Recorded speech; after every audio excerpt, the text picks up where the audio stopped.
And hearty welcome to Morning. everyone on this wonderful gathering. Today is Wadi Rahma English School Godiyatur observing International Day for the preservation of ozone layer.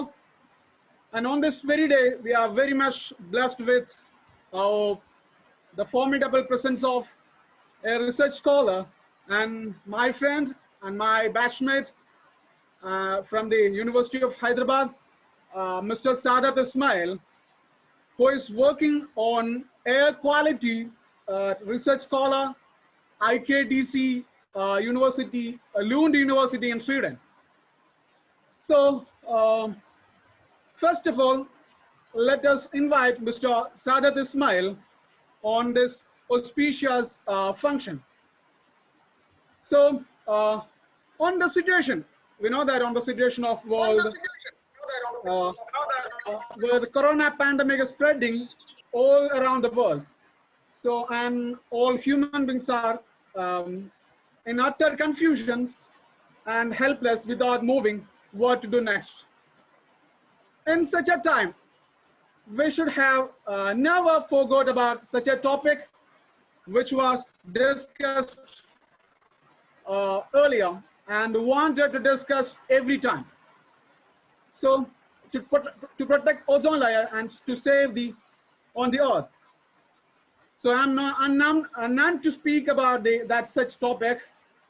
So I'm very happy to have such a wonderful guest with us on this function. Ms. Fida Mariam, Secretary of our Social Science Club Wadi Rahma, she is doing in the welcome gathering. So first of all, I call to Mr. Fida Mariam to do the welcome of this gathering. Fida Mariam, please. Okay, good. Honorable guest, Mr. Sadat Ismail, respected principal, academic coordinator, teacher, my dear friends, and all dignitaries present here on the board. Today is the International Day for the Preservation of Ozone Layer, commemorating the signing of Montreal Protocol of 1987. It is the 35th year of celebration for the preservation of ozone layer. As you all learned, 15 to 35 kilometers above the surface of the Earth layer, a layer called ozone surrounds it, which acts as a barrier between Earth and harmful ultraviolet rays from the sun. However, pollution in Earth's atmosphere resulted in the thinning of that protective layer and exposing the life on the Earth to danger. We should seriously participate and encourage all to work together for the preservation of ozone layer, applying that to the preservation of our planet and the life on it. We, the SS Club of the Wadi Rahma English School, is celebrating this day by understanding this. We organized this webinar, The Ozone Layer and the Life on Earth, to spread the awareness about the significance of this day, and we are blessed with the presence of our dignified guest, Mr. Sadat Ismail from Wayanad, who is a research scholar of IKDC Lund University, Sweden, working on air quality, graduated from Ocean and Atmospheric Science, focusing on aerosol and related air quality issues in University of Hyderabad. He is an inspiration to us, the student community. He started from a humble background, but nothing stopped him in achieving these heights. He climbed his academic ladder with passion. We are happy indeed to get such a guest who is well versed about the subject. On behalf of SS Club and Wadi Rahma English School, I wholeheartedly welcome Mr. Sadat to their function. I also welcome our principal, Mr. Yeshuda C. Joseph sir, academic coordinator, Mr. Abdul Rashid sir, teachers, SS Club members, my dear friends, and all dignitaries present here. Welcoming you all once again. That's all. Thank you. So next I would like to call our principal for the presidential address. Sir, please. Thank you, Mr. Hanif. Our esteemed resource person and the research scholar, Mr. Sadat Ismail, the teacher in charge of Social Science Club, Mr. Mohammed Hanif, respected teachers, my beloved students. It's not, I'm rather excited to learn and listen to Mr. Sadat.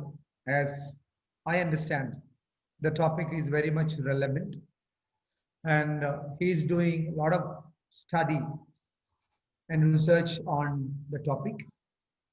So more than what we have learned, he will have something to share with us. On the outset, I congratulate and through Mr. Mohammed Hanif Ismail, and I found it very inspiring. A person who started his education, and he told me he was associated with the WMO schools.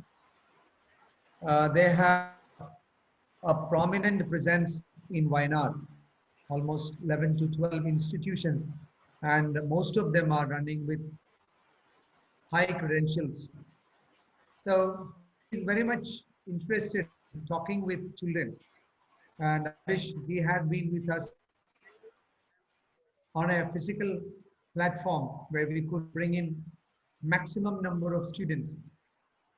Fortunately or unfortunately, we are not able to. I am indeed grateful to Mr. Sadat for accepting our invitation and extracting time to be with us. And he has done a lot of preparations, because I had spoken to him on 3-4 occasions in connection with this one. Soon after Mr. Hanif introduced me to Mr. Sadat, we have been, I understand he is our development in this particular area, not only in that, but he has got a lot of wider spectrum knowledge on things that are happening connected with our life. As the welcome speaker, Afida pointed out, why we have to have a day like this to think about ozone, and the caption and the slogan this one is ozone for life. It will be impossible to imagine our life on the earth without the presence of ozone layer. What is ozone? Ozone is an allotrope of oxygen. Without oxygen, we cannot survive. Oxygen is a diatomic molecule or an element which is composed of diatomic structure. How does this ozone form? It is again the cosmic rays, one of the components, the ultraviolet rays. When it's reaching the earth, it can damage, it can do good things for us as well as the vegetations and life on the earth. So this, where do you find this ozone layer? The atmosphere air is categorized in layers, and there is a layer called stratosphere, which is almost 20 to 30 kilometers from the surface of the earth. And one of the layers in this stratosphere is made of oxygen content, that is ozone, an allotrope of oxygen. And it is formed again through the action of ultraviolet and the cosmic rays, including infrared and other things. What happens is oxygen gets dissociated into atoms, but as a diatomic element, oxygen atoms cannot survive alone. So these oxygen atoms get attached to molecules, and an allotrope called ozone is formed, which contains 3 atoms. But this is quite vulnerable because of human activities. We produce a lot of dangerous chemicals such as CFC,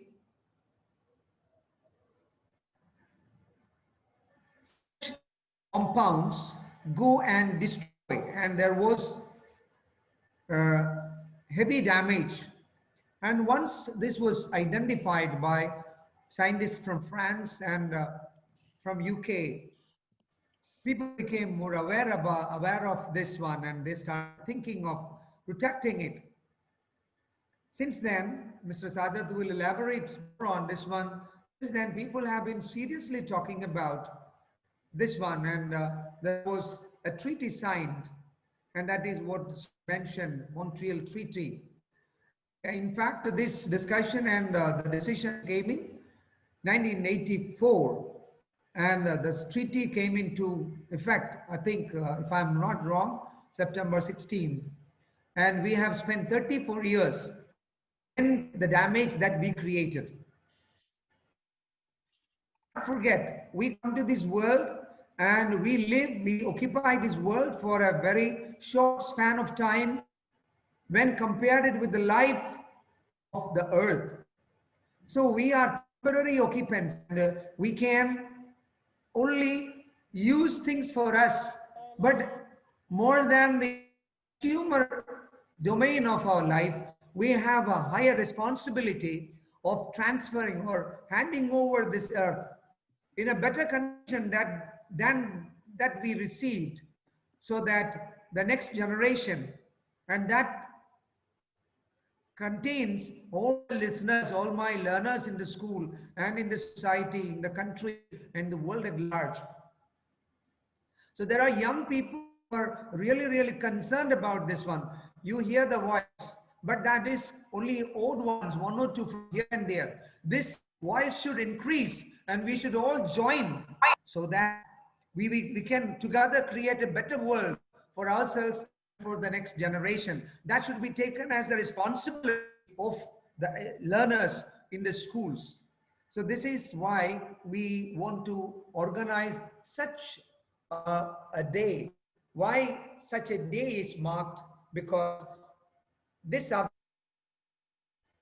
kind of educational programs will bring more and more people to join this move, and we can protect this ozone layer, and we can reduce human activities that can be dangerous to this ozone layer. That should be taken as a responsibility. When we say that one, like being a Muslim, I need to pray 5 times a day. I have to do 5 pillars. I have to do this, do that. Similarly, as a responsibility of an individual, we should consider that I should not put anything into this environment so that my ozone layer will be damaged. I was talking to Mr. Sadat, said, when you next think of buying vehicle, please do encourage your parents to buy an electric vehicle so that the pollution will be less. When you think of air conditioning your room, think of something which will not release anything that can damage our beautiful earth. Let's work together, and we are going to listen more from our learned scholar. I'm very, very happy that he is with us, and I wish all the best on this day for marking this one. Mohammed Hanifa and his Social Science Club for organizing such a wonderful program. I'm happy. I will be listening. Thank you very much. Okay. Back to you, Mr. Hanif. Okay. Can I start then? I would like to call Mr. Sadat Ismail and my friend to gather this wonderful gathering. Please. Yes, thank you, Hanifa. Thank you, Fida, Mariam. And thank you, Yashoda sir, for wonderful words. And I will be will be mixing both languages, English and Malayalam. If anyone is discomfortable, please raise your hands, and I can make it more easier. I think I shared my screen. Is it visible? Visible. Yeah. Visible. Yeah. Yeah.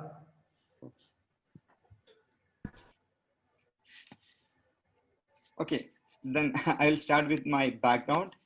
I'm from Wayanad.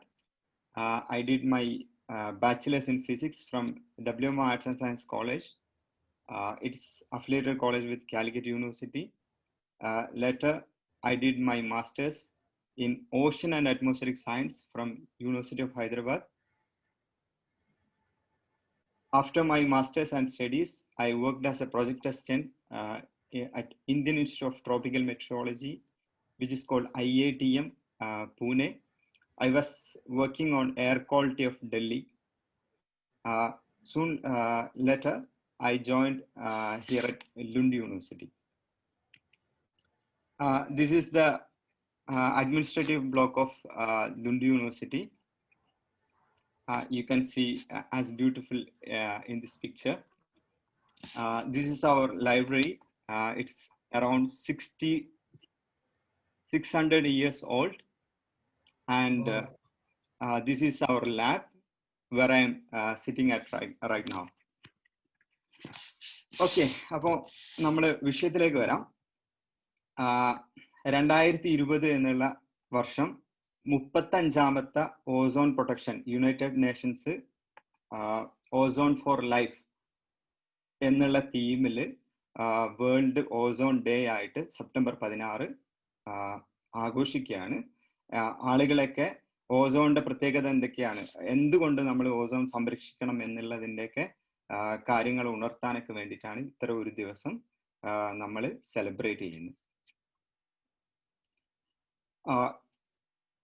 1970 അമിതമായ ultraviolet വികിരണങ്ങൾ ഭൂമിയിലെ സംരക്ഷിക്കുന്ന stratospheric ഓസോണിന് വില്ലൽ ഉണ്ടാക്കിക്കൊണ്ടിരിക്കുന്നതെന്നുള്ള ആശങ്ക വർദ്ധിച്ചു വന്നു.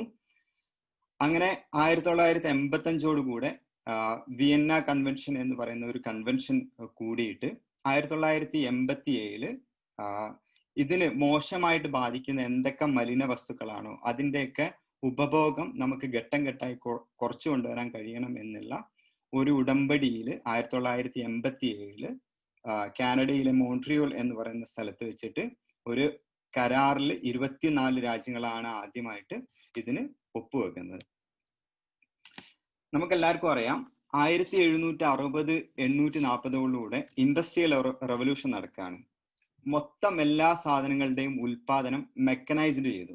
അതുവരെ നമ്മളെ നാട്ടില് വസ്ത്രങ്ങൾ ഉണ്ടാക്കിയിരുന്നതും എല്ലാ മേഖലയിലും പലതരത്തിലുള്ള എല്ലാം കൊമേഴ്ഷ്യൽ വൽക്കരിക്കപ്പെടും, എല്ലാം മെക്കനൈസ് ചെയ്യപ്പെട്ടു.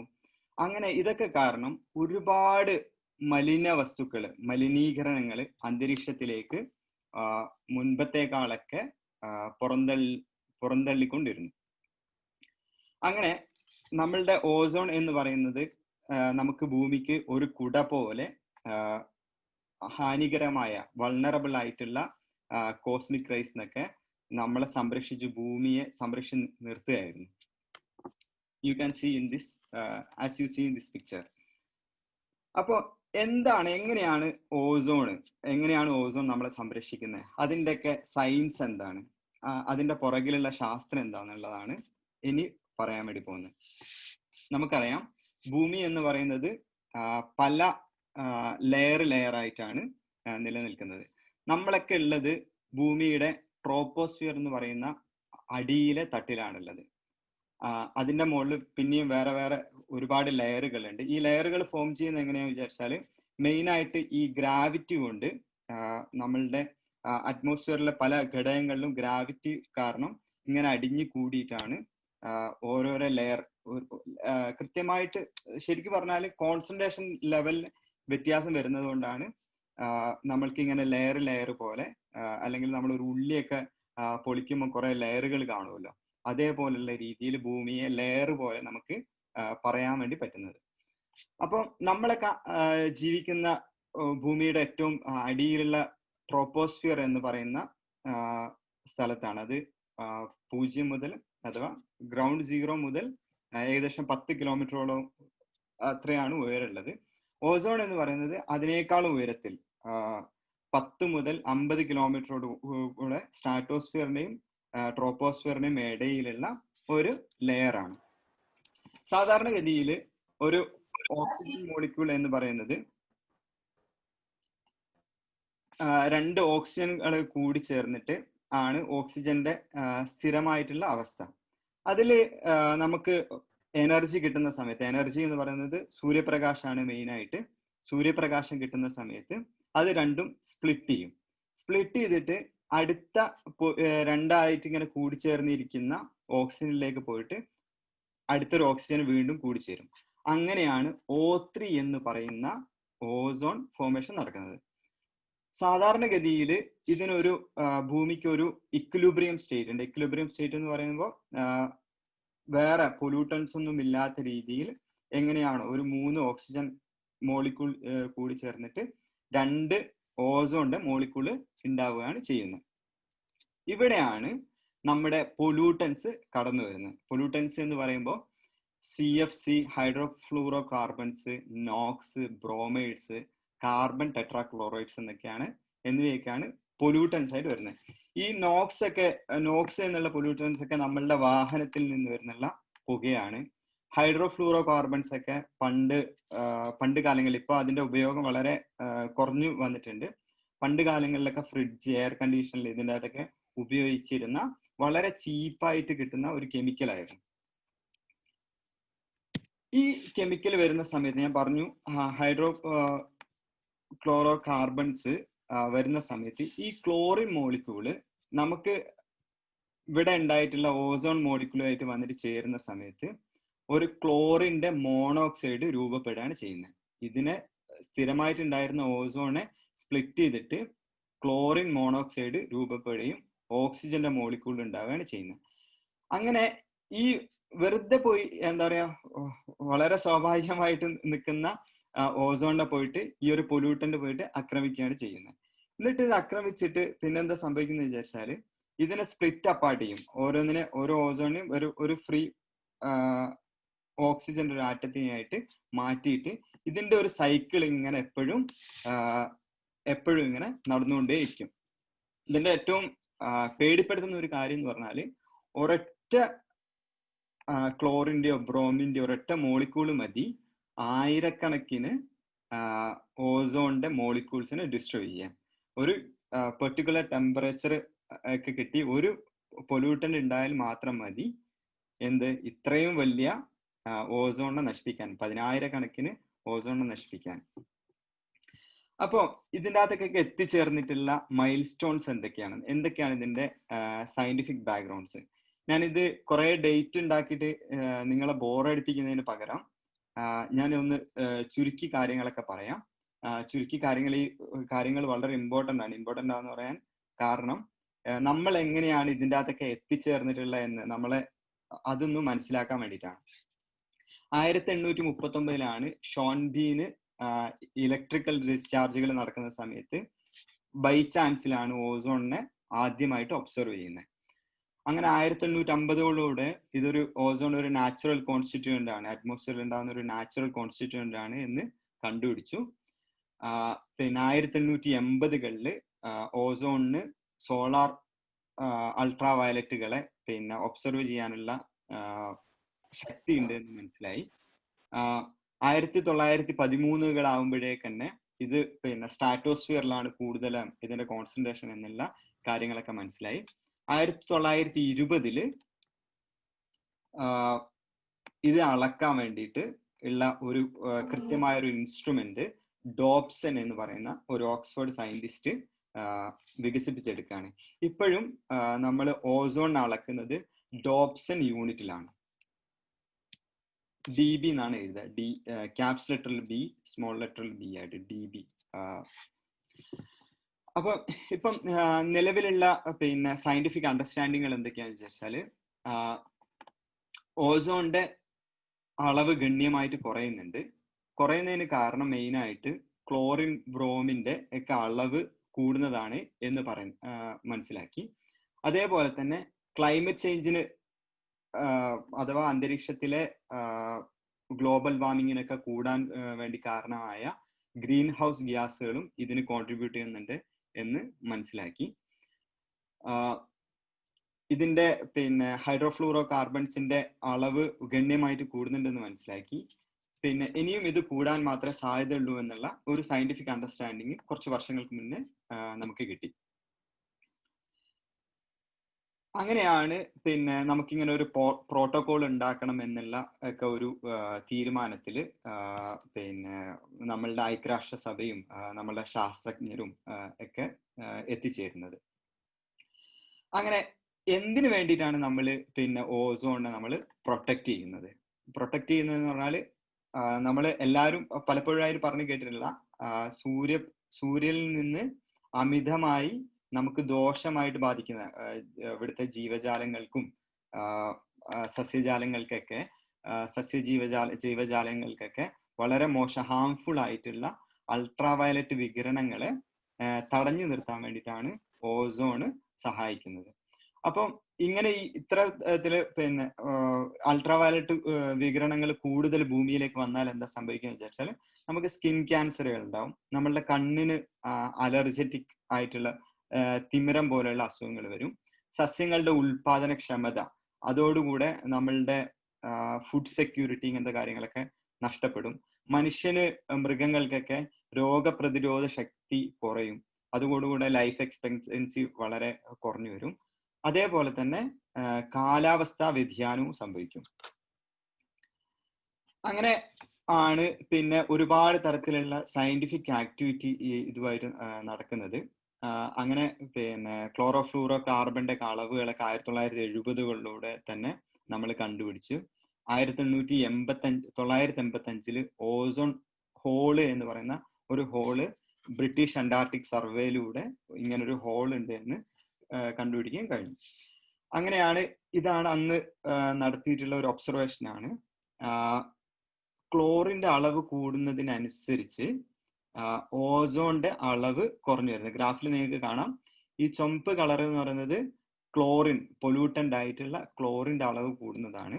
ഇതനുസരിച്ചിട്ട് ഓസോണിന്റെ അളവ് കുറഞ്ഞു വരുന്നതായിട്ട് 1987 സർവേയിലൂടെ കാണാൻ വേണ്ടി കഴിഞ്ഞു. അങ്ങനെ പിന്നെ ഈ സയന്റിഫിക് ആക്ടിവിറ്റികളുടെ പകരം പിന്നെ നമ്മൾ ഇതിനൊക്കെ കൂടെ നമ്മൾ അസസ്മെന്റ് ചെയ്യാനുള്ള പല സ്റ്റെപ്പുകൾ എടുത്തു. അങ്ങനെയാണ് 1985 അഥവാ വിയന്ന കൺവെൻഷനിലാണ് ഫസ്റ്റ് സയന്റിഫിക് അസസ്മെന്റ് നടത്തുന്നത്. പിന്നെ അതോടുകൂടെ പല ഇന്റർനാഷണൽ ട്രീറ്റികളും പല രാജ്യങ്ങൾ തമ്മിലുള്ള ഉച്ചകോടികളും സയന്റിസ്റ്റുകളെ ഇനി നമുക്ക് എന്ത് ചെയ്യാൻ വേണ്ടി പറ്റും എന്നൊക്കെയുള്ള പല ചർച്ചകളും ഒക്കെ പല വർഷങ്ങളായി നടക്കുകയുണ്ടായി. 2002 വീണ്ടും വിയന്ന കൺവെൻഷൻ വീണ്ടും കൂടി. അപ്പം ഇതിൻ്റെ അകത്തുള്ള പ്രോഗ്രസ്സുകൾ എന്തൊക്കെയാണ് എന്നൊക്കെയുള്ള കാര്യങ്ങളൊക്കെ വീണ്ടും ഒരു സയന്റിഫിക് അസസ്മെന്റ് ഒക്കെ നടത്തി. ഇതൊക്കെ പല സമയങ്ങളിലായിട്ട് നടന്നിട്ടില്ല. ലണ്ടൻ, കോപ്പൻഹേഗൻ, വിയന്ന, മോൺട്രിയൽ, ഇതൊക്കെ പല സിറ്റികളാണ് ലോകത്തിന്റെ പല സ്ഥലങ്ങളിലുള്ള. എന്നിട്ട് കാലാകാലങ്ങളായിട്ട് വേണ്ടി വന്നിട്ടുള്ള അമെൻമെന്റുകൾ എന്താണ് സാധാരണ ഗതിയിൽ സയന്റിസ്റ്റുകളൊക്കെ ചെയ്യാന്ന് വിചാരിച്ചാൽ ആ വർഷം വരെയുള്ള ഒബ്സർവേഷനും കാര്യങ്ങളൊക്കെ നോക്കിയിട്ട് എന്തൊക്കെയാണ് നമുക്ക് മാറ്റങ്ങൾ വരുത്തേണ്ടത്, എവിടെയൊക്കെയാണ് നമുക്ക് പിന്നെ ഈ പൊല്യൂട്ടൻസ് അറ്റ്മോസ്ഫിയറിലേക്ക് എമിറ്റ് ചെയ്യുന്നത് എങ്ങനെ കുറച്ച് കൊണ്ടുവരാം എന്നൊക്കെയുള്ള ഓരോരോ വർഷം കൂടുന്ന സമയത്ത് ഓരോരോ 3 വർഷം കൂടുമ്പോഴാണ് മീറ്റിങ്ങുകൾ കൂടുക. എന്നിട്ട് ആ മീറ്റിങ്ങിൽ കൂടിയിട്ട് ഇന്ന മാറ്റങ്ങൾ വരുത്തണം എന്നുള്ള ഒരു തീരുമാനത്തിൽ എത്തും. എന്നിട്ട് അത് പല പൊളിറ്റീഷ്യൻസ്, സയന്റിസ്റ്റുകൾ എപ്പോഴും ഇത് നമുക്കിങ്ങനെ ഉണ്ട് എന്നൊക്കെയുള്ള പറയാൻ വേണ്ടി മാത്രമേ സയന്റിസ്റ്റുകൾ ചെയ്യുള്ളൂ. ഇത് പിന്നെ പൊളിറ്റീഷ്യൻസിനെ അറിയിച്ചിട്ട് പൊളിറ്റീഷ്യൻസ് ആണ് പിന്നീട് തീരുമാനങ്ങൾ എടുക്കുന്ന ആളുകൾ. അങ്ങനെ ഏകദേശം 2004 ലോകത്തെ ഏകദേശം എല്ലാ രാഷ്ട്രങ്ങളും 180 കൂടുതലുള്ള ലോകരാഷ്ട്രങ്ങളൊക്കെ നമ്മൾ ഇങ്ങനെ ഈ മോൺട്രിയൽ പ്രോട്ടോകോൾ എന്ന പ്രോട്ടോകോള് അനുസരിച്ചിട്ട് നമുക്ക് ഇത്തരത്തിലുള്ള പൊല്യൂട്ടൻസിന്റെ ഒക്കെ അളവ് കുറച്ച് കൊണ്ടുവരാം എന്ന് ഉള്ള തീരുമാനത്തിലെത്തി. ഈ റെഡ് കളർ കാണുന്ന വളരെ ചെറിയ 8ഓളം രാജ്യങ്ങൾ മാത്രമേ ഇതിൻ്റെ അകത്ത് മാറി നിന്നിട്ടുള്ളൂ. ആസ് എ റിസൾട്ട്, ഇതിന്റെ ഒരു റിസൾട്ടായിട്ട് നിങ്ങൾക്ക് കാണാൻ വേണ്ടി പറ്റും, ഞാൻ നേരത്തെ പറഞ്ഞ പോലെ ഇൻഡസ്ട്രിയൽ റവല്യൂഷനോട് കൂടെ ഇതിന്റെ അളവ് വൻതോതിൽ കൂടി വരികയായിരുന്നു. അത് പിന്നെ മോൺട്രിയൽ പ്രോട്ടോകോൾ നമുക്കിങ്ങനെ ഏകദേശം ഇങ്ങനെ ഒരു പ്രശ്നം ഉണ്ടെന്നൊക്കെ മനസ്സിലായി. മനസ്സിലായ ശേഷം പിന്നെ നമ്മൾ പല സ്റ്റെപ്പുകൾ എടുക്കാൻ വേണ്ടി തുടങ്ങി. അങ്ങനെ ഏകദേശം 2000-ഓടുകൂടെ ഇതിന്റെ അളവ് വൻതോതിൽ കുറഞ്ഞു. അങ്ങനെ ആണ് നമുക്കിപ്പോ ഇത് വളരെ ലേറ്റസ്റ്റ് ആയിട്ടുള്ള ന്യൂസ് ആണ്. ഏപ്രിൽ 16 നാസ പുറത്തുവിട്ടിട്ടുള്ള ന്യൂസ് ആണ്. നമ്മൾ ഇതുവരെ കണ്ടുപിടിച്ച നമ്മളുടെ ഇതുവരെയുള്ള ഒബ്സർവേഷനിൽ നിന്ന് ഓസോണിന്റെ ഹോള് മുമ്പ് വളരെ വൻ കൂടുതലായിരുന്നു. ഇപ്പൊ അത് ശ്രങ്ക് ചെയ്ത് ഏറ്റവും ചെറിയ, നമുക്ക് ഇതുവരെ ഞാൻ പറഞ്ഞു ഏകദേശം 50ഓളം വർഷങ്ങൾക്ക് മുന്നേ ഉള്ള നമ്മളുടെ ഒബ്സർവേഷൻ ആണ്. ഇപ്പം അത് ഏറ്റവും ചെറിയ ലെവലിലേക്ക് എത്തിയിട്ടുണ്ട് എന്നുള്ള ഒരു അനുമാനത്തിലേക്ക് നമ്മൾ എത്തിയിട്ടുണ്ട്. ഇത് ഒരുപാട് സന്തോഷം നൽകുന്ന ഒരു വാർത്ത തന്നെയാണ്. ഇനി എങ്ങനെയാണ് പിന്നെ നമ്മൾ ഇത്തരത്തിലുള്ള നിഗമനങ്ങളിലേക്കൊക്കെ ഒരു സയന്റിസ്റ്റ് എത്തുന്നത്, അല്ലെങ്കിൽ എങ്ങനെയാണ് നമ്മൾ ഇതിനെയൊക്കെ ഒബ്സർവ് ചെയ്യുന്നുള്ളതാണ് നമുക്ക് കാണാൻ വേണ്ടി പോകുന്നത്. ആദ്യമായിട്ട് നമുക്കുള്ള ഓപ്ഷൻ എന്ന് പറയുന്നത് ഗ്രൗണ്ട് ബേസ്ഡ് ആയിട്ടുള്ള ഒബ്സർവേഷൻ ആണ്. ഗ്രൗണ്ട് ബേസ്ഡ് ആയിട്ടുള്ള ഒബ്സർവേഷൻ നമ്മൾ പ്രധാനമായിട്ടും ആശ്രയിക്കുന്നത് ഒരു ബലൂൺ എടുക്കും. ബലൂൺ നിങ്ങൾക്കറിയാം, ബലൂണ് നമ്മൾ പറത്തി വിട്ടിരുന്ന ബലൂൺ ഇങ്ങനെ പൊങ്ങി പോകും. അപ്പം വലിയ ബലൂൺ യൂസ് ചെയ്യുന്ന സമയത്ത് അത് ഒരുപാട് ഉയരങ്ങളിലേക്ക് പോകും. അപ്പോൾ അതിന്റെ അടിയിൽ നിങ്ങൾക്ക് ഇവിടെ പിക്ചറിൽ കാണാം, ഇതിന്റെ അടിയിൽ ചെറിയ കുറച്ച് ഇൻസ്ട്രുമെന്റ്സ് ഒക്കെ മൗണ്ടഡ് ആണ്. ഈ ഇൻസ്ട്രുമെന്റ്സ് ആണ് പിന്നെ ഓരോരോ ഹൈറ്റിലേക്ക് പോകുന്ന സമയത്തും എത്രയാണ് ഓസോണിന്റെ അളവ് എന്നുള്ള അളവുകൾ എടുക്കുന്നത്. അല്ല പിന്നെ നമുക്കുള്ളത് ഫ്ലൈറ്റ് ഒബ്സർവ് ചെയ്യാനുള്ള ഓപ്ഷൻസ് ആണ്. നിങ്ങൾക്ക് ഈ ചിത്രത്തിൽ കാണാൻ വേണ്ടി പറ്റും, സാധാരണ ഫ്ലൈറ്റിനെ പോലെയല്ല, ഇതിൽ കുറെ ഇൻസ്ട്രുമെന്റ്സ്, ഇവിടെ ഇത് ഈ കാണുന്നത് ഒരു ഇൻസ്ട്രുമെന്റ് ആണ്. ഇവിടെയൊക്കെ കാണുന്നതൊക്കെ അറ്റ്മോസ്ഫിയറിനെ ഇല്ലറ്റുകൾ എന്നാണ് പറയുക. ഇല്ലറ്റുകൾ എന്ന് പറഞ്ഞാൽ വായുവിനെ വലിച്ചെടുത്തിട്ട് വായുവിൽ എന്തൊക്കെ കോൺസെൻട്രേഷൻ അടങ്ങിയിട്ടുണ്ട് എന്ന് ഒബ്സർവ് ചെയ്യാനുള്ള ഇല്ലറ്റുകളാണ്. കുറെ സെൻസറുകളും ഉണ്ടാവും. ഈ ഒരു ഫ്ലൈറ്റിന്റെ പിക്ചർ എന്ന് പറയുന്നത് ഹാലോ എന്ന് പറയുന്നത് ജർമ്മനിന്റെ ഒരു ഒബ്സർവേഷൻ ഫ്ലൈറ്റ് ആണ്. ഹാലോ എന്നാണ് അതിന്റെ പേര്. ഇതിന്റെ അടിയിലും കാണാം കുറെ ഇൻസ്ട്രുമെന്റ്സുകൾ ഉണ്ട്. പിന്നെ നമുക്കുള്ള ഓപ്ഷൻ എന്ന് പറയുന്നത് സാറ്റലൈറ്റ് വഴി ഒബ്സർവ് ചെയ്യാനുള്ള ഓപ്ഷൻസ് ആണ്.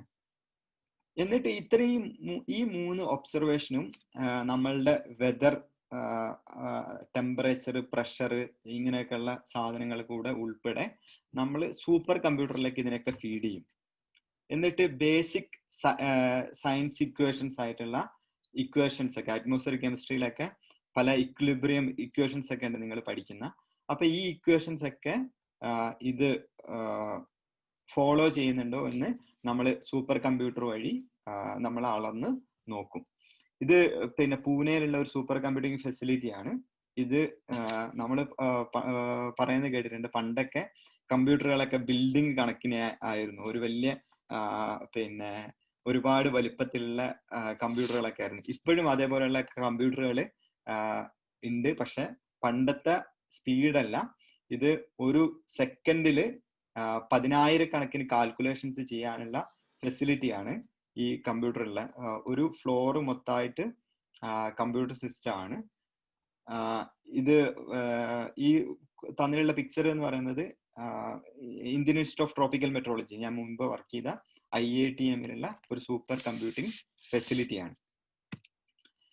അപ്പോ നമ്മളിപ്പോ ഈ പറഞ്ഞിട്ടുള്ള ഈ കാര്യങ്ങൾ കൊണ്ട് scientific assessment, Montreal protocol, Vienna convention, ഇങ്ങനെയൊക്കെയുള്ള ഈ 3-4 നമ്മളുകളുടെ വളരെ പ്രധാനപ്പെട്ട സ്റ്റെപ്പുകളോടുകൂടെ നമുക്ക് പിന്നെ പൊല്യൂട്ടൻസ് ആയിട്ടുള്ള CFC, ഹൈഡ്രോഫ്ലൂറോ കാർബൺസ്, നോക്സ്, ഇതിന്റെ ഒക്കെ അളവ് ഏകദേശം ഒരു 92% നമുക്ക് കുറച്ചു കൊണ്ടുവരാൻ വേണ്ടി കഴിഞ്ഞിട്ടുണ്ട്.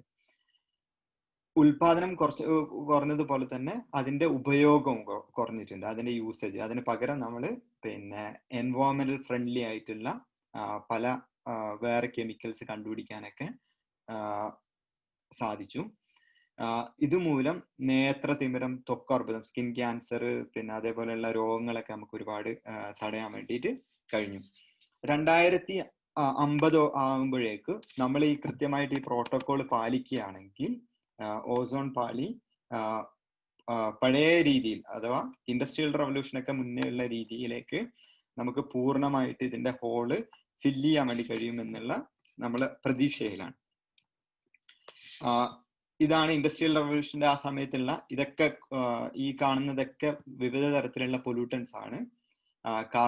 CFC, കാർബൺ ടെട്രാക്ലോറൈഡ്സ്, മീഥൈൽ ക്ലോറോഫ്ലോംസ്, ഇതിന്റെ ഒക്കെ ഉപയോഗം ഗണ്യമായിട്ട് പല ആവശ്യങ്ങൾക്ക് വേണ്ടി കൂടി വരികയായിരുന്നു.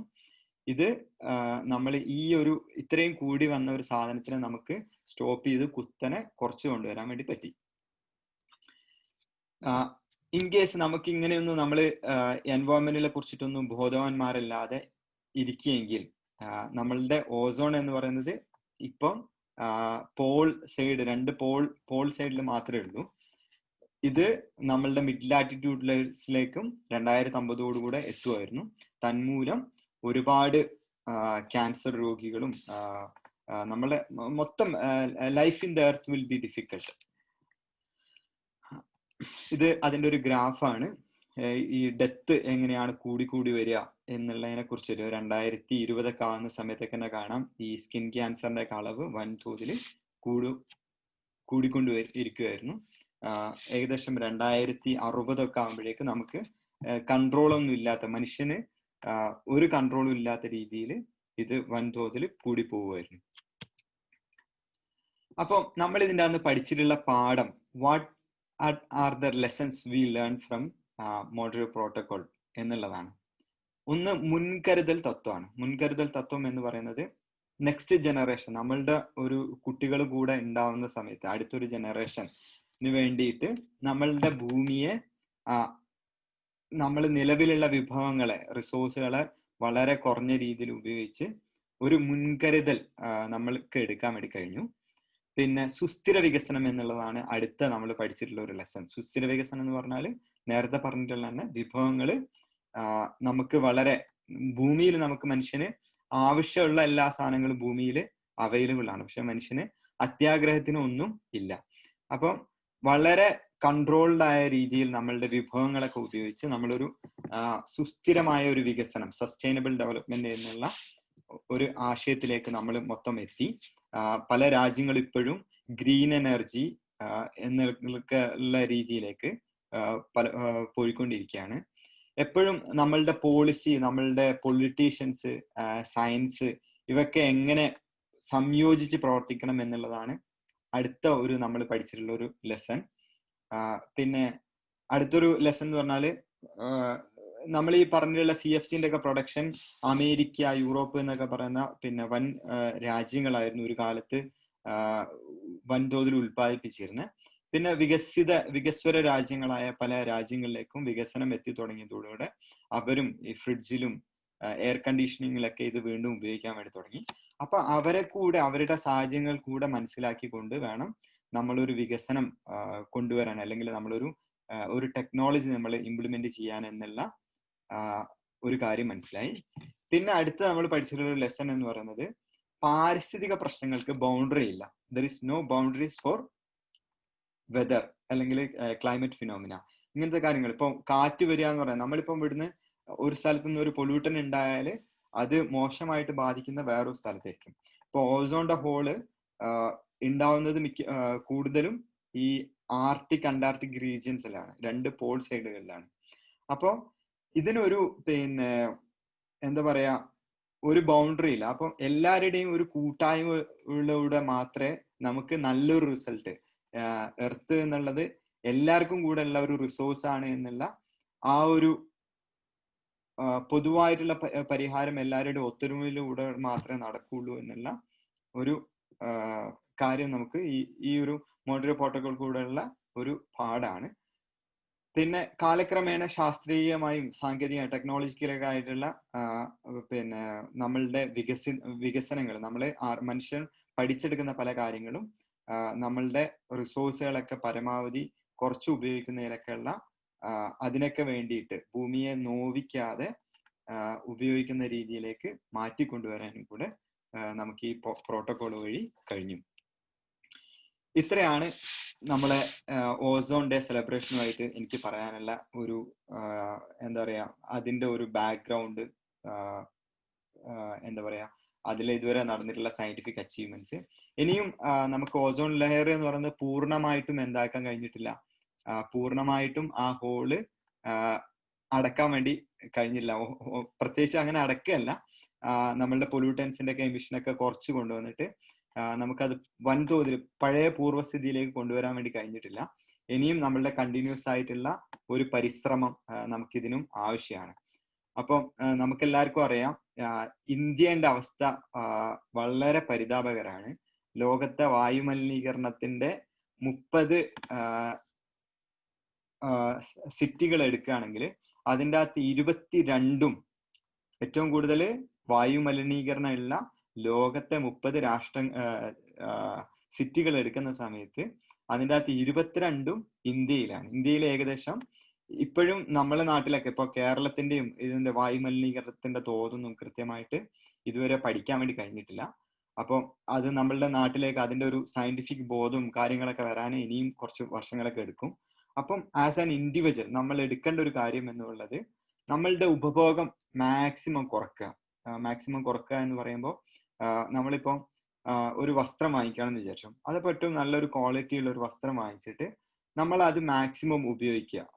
ഒരുപാട് സാധനങ്ങൾ ഇപ്പം ഓരോരോ സാധനത്തിനും അതിന്റെ കാർബൺ ഫുട് പ്രിന്റ്സും അതൊക്കെ നമ്മൾ അളക്കുന്ന സമയത്ത് വലിയ അളവാണ്. ആ അളവുകളെ നമുക്ക് കുറെ ചുരുക്കി കൊണ്ടുവരാൻ വേണ്ടി പറ്റും. അതേപോലെ നമ്മൾ കൂടുതൽ ചെറിയ ഡിസ്റ്റൻസിനൊക്കെ ഈ വാഹനങ്ങൾ ആശ്രയിക്കുന്നത് ഒഴിവാക്കുക, പകരം നടക്കുക അല്ലെങ്കിൽ സൈക്കിൾ ഉപയോഗിക്കുക. ഇങ്ങനെയൊക്കെയുള്ള നമ്മൾ എന്തൊരു വികസന പ്രവർത്തനങ്ങൾ നടത്തുമ്പോഴും അതിൻ്റെ ഒരു ഇമ്പാക്ട്, എൻവയോൺമെന്റൽ ഇമ്പാക്ട് അസസ്മെന്റ് എന്താണ്, അത് നമ്മളുടെ പ്രകൃതിക്ക് ഉണ്ടാക്കുന്ന കോട്ട എങ്ങനെയാണ് എന്നുള്ളൊക്കെ കാര്യങ്ങൾ. മതിലുകളൊക്കെ കെട്ടുന്ന സമയത്ത് നമുക്കൊക്കെ വളരെ കോമൺ ആണ്, നമ്മളെ വീടുകളൊക്കെ നാട്ടിലുള്ള വീടുകളൊക്കെ ഇങ്ങനെ അടുത്തടുത്തായതുകൊണ്ട് മതിലുകളൊക്കെ കെട്ടുന്ന സമയത്ത് നമ്മൾ കോൺക്രീറ്റും മണ്ണും കല്ലും മണലും ഇതൊക്കെ ഉപയോഗിക്കുന്നതിന് പകരം നമ്മളൊരു നല്ലൊരു ചെടി നട്ട് ഒരു ബുഷ് നട്ട് പിടിപ്പിച്ചിട്ടുണ്ടെങ്കിൽ നമ്മളുടെ ആ മതില് എന്നുള്ള ആ ഒരു ഉപയോഗം നടക്കും. നമ്മള് എന്താ പറയാ, നമ്മള് എൻവയോൺമെന്റ് കാർബൺ ഫുട് പ്രിന്റ്സും കാർബണിന്റെ സിങ്കിനൊക്കെ വേണ്ടി ചെയ്യുന്ന വലിയ സ്റ്റെപ്പാണ്. അപ്പോൾ ഇങ്ങനെയൊക്കെയുള്ള പല പ്രവർത്തനങ്ങളും ഈ ഞാൻ കാണിച്ചിട്ടുള്ള ഇതിൻ്റെ അകത്ത് അവസാനത്തിൽ കാണുന്ന നമ്മളിപ്പോ എല്ലാവർക്കും അറിയാം, നമ്മൾ കൊറോണ എന്നുള്ള പ്രകൃതിയുടെ എന്താ പറയാ ചെറിയ ശരിക്ക് ഒരു പ്രകൃതി ഒരു ദേഷ്യം കാണിക്കുന്ന പോലെയാണ് നമുക്ക് കൊറോണ എന്നുള്ള ഒരു മഹാമാരി നമുക്ക് ഇടയിലൊക്കെ വന്നിട്ടുള്ളത്. ഇപ്പോഴും അത് കൃത്യമായിട്ട് നമ്മൾ അതിന്റെ വേസ്റ്റ് മാനേജ്മെന്റോ കൃത്യമായിട്ട് ഈ തുണിയൊക്കെ നമുക്ക് വീണ്ടും, ഇത് പ്ലാസ്റ്റിക്കും തുണിയാണ്, ഈ നമ്മളുടെ മാസ്ക് ഉണ്ടാക്കുന്നത് പ്ലാസ്റ്റിക് തുണി ഇങ്ങനെ 1-2 കോമ്പൗണ്ടുകൾ ഉപയോഗിച്ചിട്ടാണ്. ഇത് നമുക്ക് വീണ്ടും റീയൂസ് ചെയ്യുന്ന രീതിയിലേക്ക് നമുക്ക് വേസ്റ്റ് മാനേജ്മെന്റ് ചെയ്യാനൊക്കെ പറ്റും. അപ്പോൾ ഇതൊക്കെ നമ്മളുടെ മനുഷ്യന്റെ ലാഭക്കൊതി കണ്ട് നമുക്ക് എന്താണ് അതിനേക്കാൾ എളുപ്പം എന്താണ് വലിച്ചെറിയുക എന്നുള്ള നമ്മളുടെ ലേസിനെസ്, നമ്മൾ പ്രകൃതിയെ മനസ്സിലാക്കാത്തത് കൊണ്ട് നമുക്ക് സംഭവിക്കുന്ന പ്രശ്നങ്ങളാണ്. ഇത്തരമുള്ള പ്രശ്നങ്ങളൊക്കെ നമുക്ക് സോൾവ് ചെയ്യാൻ, അതിനെക്കുറിച്ച് ബോധവാന്മാരാവാൻ ഇങ്ങനത്തെ ഒരു ദിവസം നമ്മൾ ഉപയോഗിക്കണം. ഓരോരുത്തർക്കും ഇൻഡിവിജ്വലായിട്ട് ചെയ്യാൻ പറ്റുന്ന കാര്യങ്ങളൊക്കെ പ്രകൃതിക്ക് വേണ്ടി ചെയ്യണം എന്ന് പറഞ്ഞുകൊണ്ട് ഞാൻ എൻ്റെ സംസാരം നിർത്തുകയാണ്.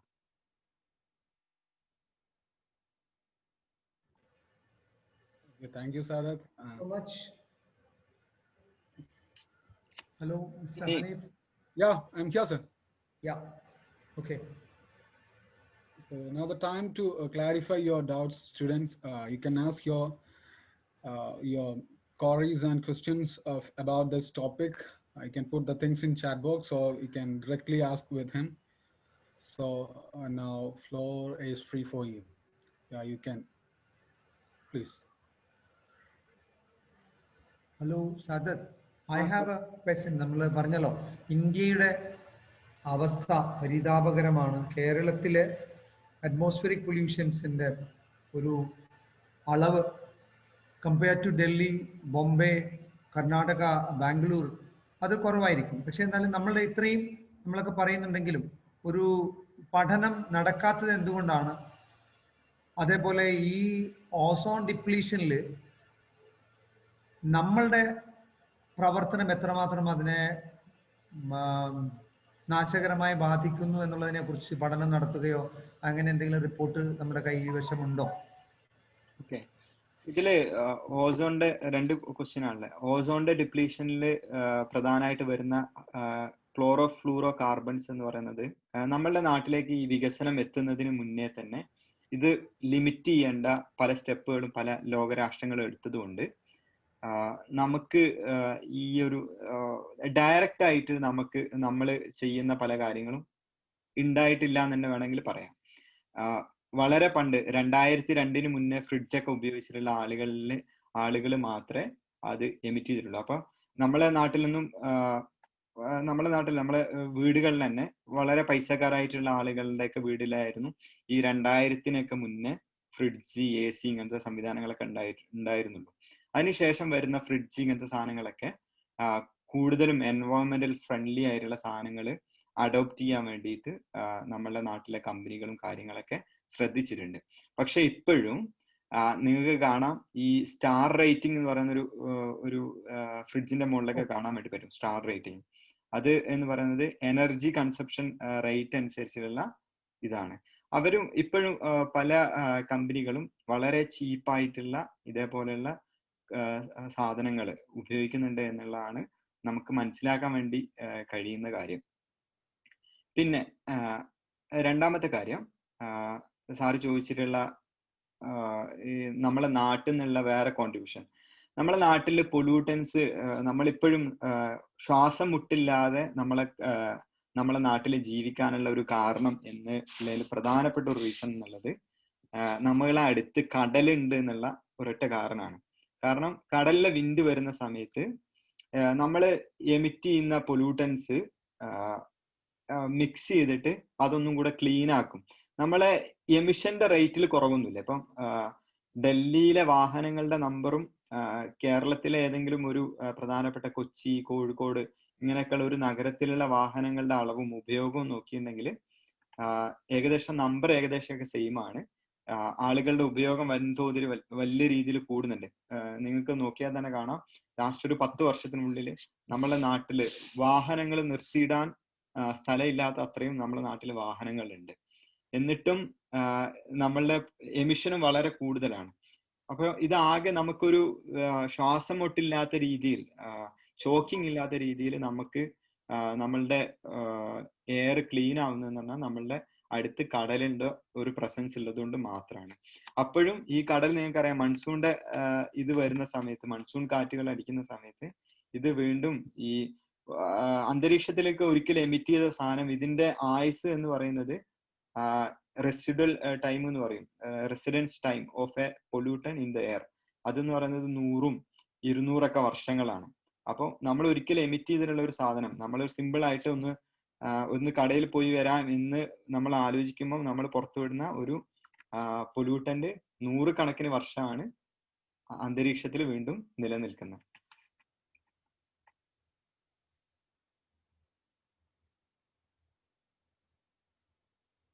Sir, Those students, you can ask your doubts. Okay, Sadath chat ബോക്സിൽ ഒരു ക്വസ്റ്റ്യൻ വന്നതാണ്. ഓക്കെ, EIA നിലവിൽ വന്നാൽ ഇതിനെന്ത് അടുത്തൊരു റിസൾട്ട് എന്താവുന്നുള്ളത്? EIA എന്നുള്ള ഒരു പോളിസി ഇന്ത്യയിൽ സംഭവിച്ചു കഴിഞ്ഞാൽ എന്താവും അതിന്റെ ഒരു ആഫ്റ്റർ എഫക്ട് എന്നുള്ള ഒരു ക്വസ്റ്റ്യൻസ് ഇവിടെ ചാറ്റ് ബോക്സിൽ വന്നിട്ടുണ്ട്. Rashid Aman, 10th standard. Okay, വളരെ നല്ല ക്വസ്റ്റ്യൻ. കുട്ടികൾ അതിനെ കുറിച്ചൊക്കെ ബോധവാന്മാരാണെന്നുള്ളതിൽ ഞാൻ വളരെ സന്തോഷിക്കുകയാണ്. EIA എന്നുള്ളത് പിന്നെ ഞാനത് കുറച്ചും കൂടെ ഒരു ഒപ്റ്റിമിസ്റ്റിക് ആയിട്ട് കാണുകയാണ്. കാരണം EIA എന്ന് പറയുന്നത് അസസ്മെന്റ് സ്റ്റഡിയാണ്. പക്ഷെ നമുക്കത് ശരിക്കും യഥാർത്ഥത്തിൽ വേണം. പക്ഷെ നമ്മളുടെ പൊളിറ്റീഷ്യൻസ് ഇങ്ങനത്തെ ഒരു സാധനം കാര്യങ്ങൾ കൊണ്ടുവരാൻ വേണ്ടിയിട്ട് വേറെ ആരും പറഞ്ഞിട്ടില്ലാത്തൊരു കാര്യം ഞാൻ പറയാൻ വേണ്ടി പോവാണ്. ചൈനയിൽ നിന്നുള്ള പ്രൊഡക്ഷൻ അമേരിക്ക ഒക്കെ വൻതോതിൽ കുറക്കുന്നുണ്ട്. അമേരിക്ക, ചൈനയിലാണ് നമ്മളുടെയൊക്കെ പ്രധാനപ്പെട്ട ഫാക്ടറി. ഇപ്പോഴും നമ്മളെ നാട്ടിൽ വരുന്ന, നമ്മൾ ഉപയോഗിക്കുന്ന ഭൂരിഭാഗം എല്ലാ സാധനങ്ങളും പ്രൊഡ്യൂസ് ചെയ്യുന്ന രാജ്യം എന്നുള്ളത് ചൈനയാണ്. ചൈനയാണ് ലോകത്തിലെ ഏറ്റവും വലിയ പൊല്യൂഷൻ ഉണ്ടാക്കുന്ന രാജ്യങ്ങളിൽ ഒന്നും. ഇന്ത്യയുടെ തൊട്ട് മുന്നിലാണ് ചൈന എന്ന് പറയുന്നത്. അപ്പൊ ഈ അമേരിക്ക എന്നുള്ള രാജ്യങ്ങളൊക്കെ അവരുടെ പ്രൊഡക്ഷൻ ഹൗസ് ഇന്ത്യയിലേക്ക് വരുന്ന 1-2 വർഷങ്ങളിലുള്ളിൽ, ഒരു 5-6 വർഷങ്ങൾക്കുള്ളിൽ അവരുടെ പ്രൊഡക്ഷൻ ഹൗസ് ഒക്കെ ഇന്ത്യയിലേക്ക് മാറ്റാൻ വേണ്ടി പോവാണ്.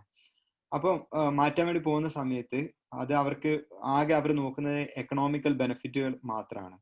ഇന്ത്യയിലാണെങ്കിൽ ഈ സാധനങ്ങൾക്കൊക്കെ ഒരുപാട് നൂലാമാല പ്രശ്നങ്ങൾ എന്നാണ് പറയാ, പാരിസ്ഥിതിക വിഷയങ്ങൾ, ഇതൊക്കെ ക്വസ്റ്റ്യൻ ചെയ്യുന്ന കുറെ ആളുകൾ, ഇങ്ങനെയൊക്കെയുള്ള ഒരുപാട് ആളുകൾ. അപ്പൊ ഈ ഇമ്പാക്ട് അസസ്മെന്റിന്റെ ഒക്കെ റൂൾസ് നമ്മൾ ടൈറ്റൻ ചെയ്യുന്നതിന് പകരം ഇത് നമ്മൾ പിന്നെ ഈസി ആക്കി കൊടുത്തിട്ടുണ്ടെങ്കിൽ വൻതോതിൽ പ്രൊഡക്ഷൻ നമ്മളെ നാട്ടിൽ നിന്ന്, അപ്പം നേരിട്ട് തന്നെ നമുക്ക് പല പൊല്യൂട്ടൻസിനും നമ്മളെ എക്സ്പോഷർ ആവേണ്ടിയും വരും. അറ്റ് ദ സെയിം ടൈം എന്താ പറയാ, അതൊരു നല്ലൊരു ഉദ്ദേശത്തോടു കൂടിയാണ് അത് നടപ്പിലാക്കുന്നതെങ്കിൽ വളരെ നല്ല കാര്യമാണ്.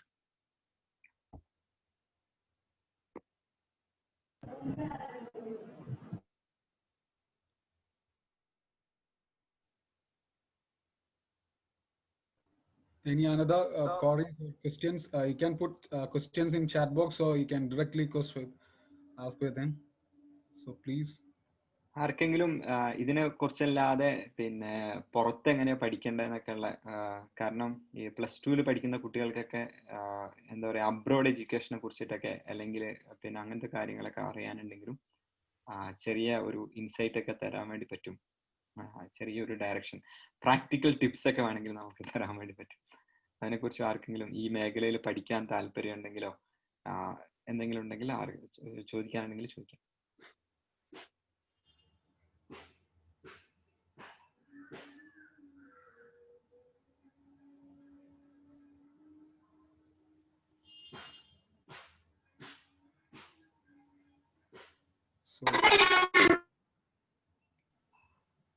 Sultana, she's our +1 student. Then Nihal. Do you have any question to clarify? If you have any foreign university in your mind, how to get there? He's a person who is aware of these opportunities, so you can explore this. Hello. ആര് ചോദിക്കുന്നുണ്ട്?